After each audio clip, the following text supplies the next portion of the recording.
বল বল। আচ্ছা আমেরিকান রুই glass cup চারাপোনা আর কি মাছ? আর পুঁটি মাছ।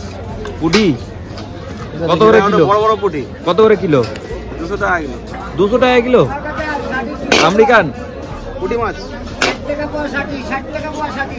কি চাইছে? 60 টাকা পোয়া। 60 আচ্ছা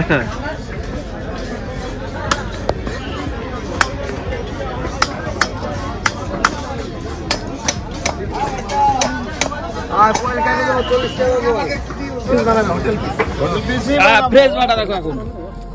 ওগুলা কোনো সিন নাই। তুই দেখছিস না মাছ দিচ্ছি একটা খরিদ্দারকে, টাকা জীবনে দেখে হ্যাঁ হ্যাঁ ওই বুঝতে পারে না হাত দেবো কি করে।